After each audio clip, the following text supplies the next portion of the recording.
خلق نه دي، یو خو عوام دي، علما پکې کم دي.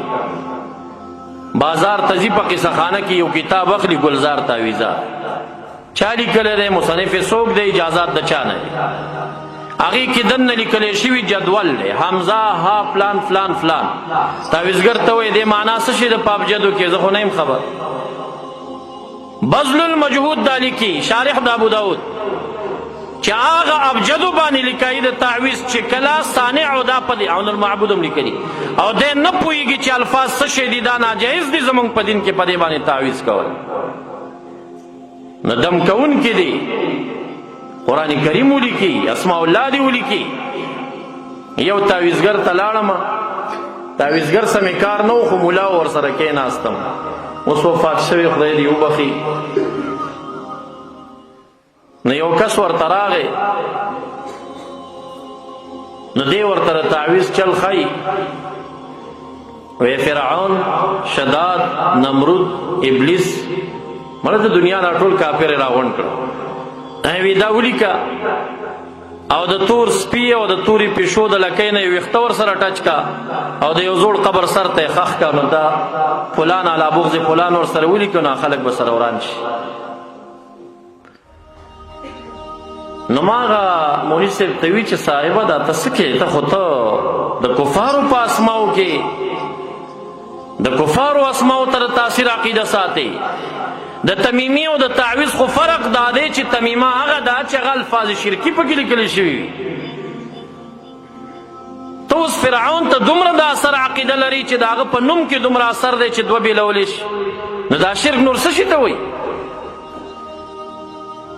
یاره دا مولا چې په ضد کې راشي دا بیا ډېرې ګډې وډې وایي، خدای دې اوس وبخي مړ دی.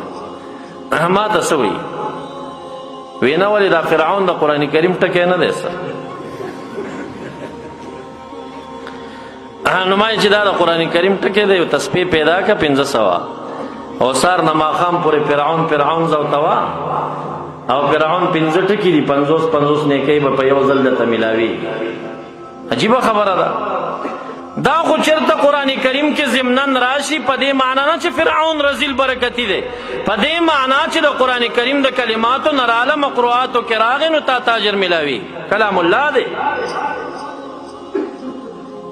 نو تعویذګر دی احتیاط کې ګورې. علامه شامی فتاوه کې لیکي چې د ښځې او د خاوند په منځ کې د محبت او د جوړوالي تعویذ مکروه تحریمي دی.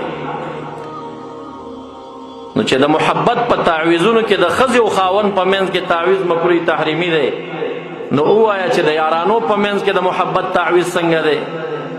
او اکثر تعویذګرو ته هلک راشي، وي هلک مې خوښ دی، دی خو خپلو پیسو څه کاري که نه، بیا دننه پکې ولیکي څه شی ولیکي. یو مولوي صاحب ته چا ویله ستا تعویذ ډېر اثر کوي، ته پکې څه لیکې؟ یاره وایي زه ولیکم، که ستا وشو ګینې زما خو وشو. هغه وایي ستا عقیدې سره راغلی کار وکړي. نو دی دې خدای را پرېږدي، یو خوا ډانګ دی او بل خوا پړانګ دی، یو خوا هغوی وخوړو پنجپیریانو وابیانو حقایقو نه انکار کوي. قرآن کریم ولیکوي دا شرک دی. هلکه نو ته شرک څه شي ته وایي؟ بل اړخ ته تعویذګر را پاڅېدل، هغوی اوس فرعون او شداد پکې لیکي، د پیشو لکۍ ته ویښتان پکې بندوي، د یارانو د محبتونو د بغضو دا خو کوډي دي، سحر دی چې 2 کسان رانه ته. نو دوی دي دا احتیاط وکړي چې قرآن کریم دی ولیکي، اسماء الله دی ولیکي. نو دویمه طریقه د شفا اما د تعرض وکړه چې هغه تعویذ دی. دریمه طریقه د شفا ساخت دی. هر شی چې د برکت نه ډک وي، هغه اوبو کې ووهه، هغې اوبو